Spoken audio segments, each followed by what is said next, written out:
Hello, today I'm going to show you how to fill in the blanks for this keyboard percussion chart, Unit A, and we're going to start at the top by filling in the letter names of the notes that you are given.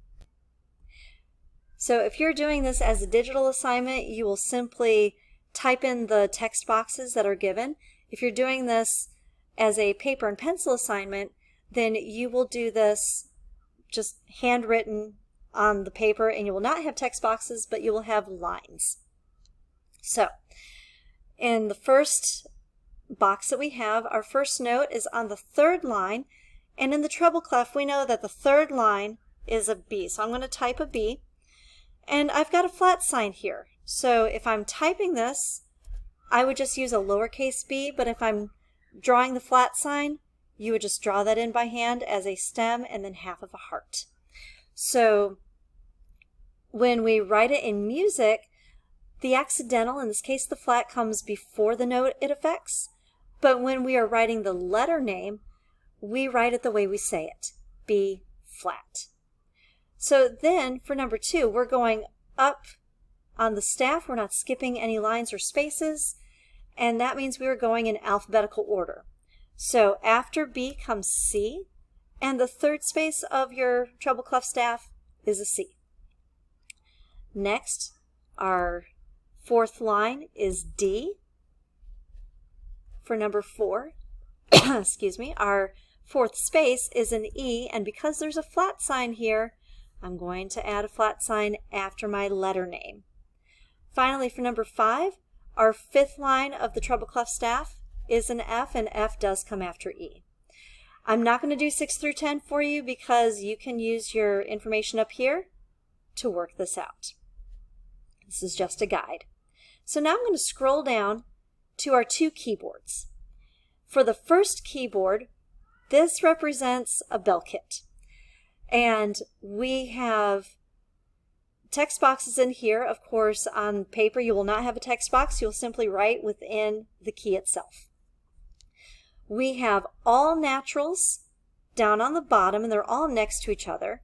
And we start with a C. And I'll tell you how I know that.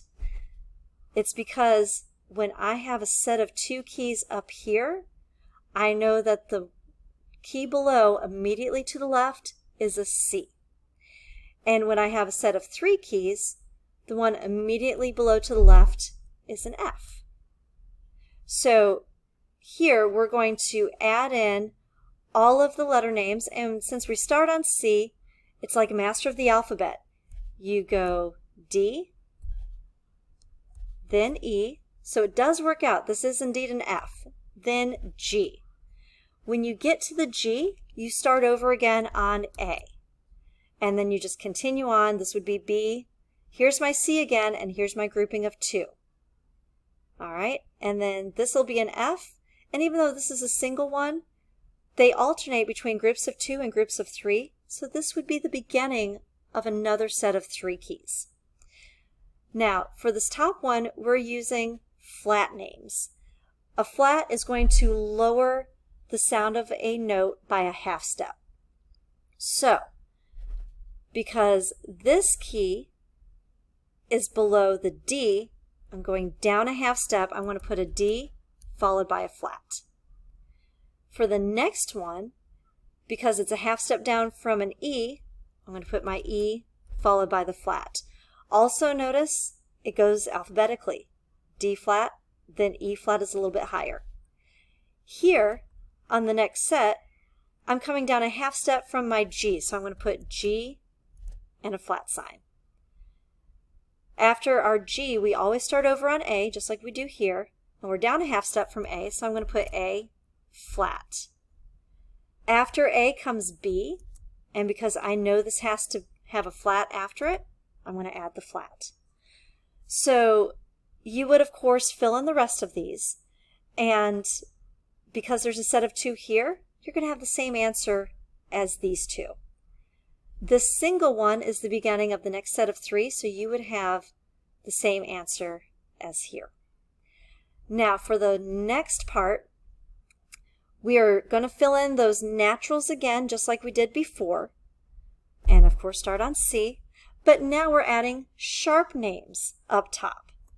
So a sharp is going to raise the pitch by a half step. So we're going up. So here we're a half step up from C, so I would put C and add a sharp sign. The next letter of the alphabet is D, so if I come here, D, and add the sharp. Not a 3, a sharp.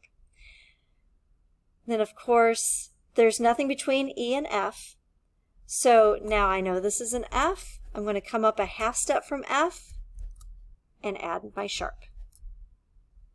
This would be a G. I come up a half step from G and add my sharp. And of course we know that we start over on A. If we come up a half step from A, we add the sharp. So we just keep going. These two will have the same answers as these two. And again, this single key is the start of a new set of 3. You'll have the same answer as this first one. Fill in all of the blanks. Don't just leave it blank because I did. I'm not doing everything. You are doing everything. So I hope this is helpful to get you started learning the names of the notes on your instrument and how to read them on the staff. And good luck.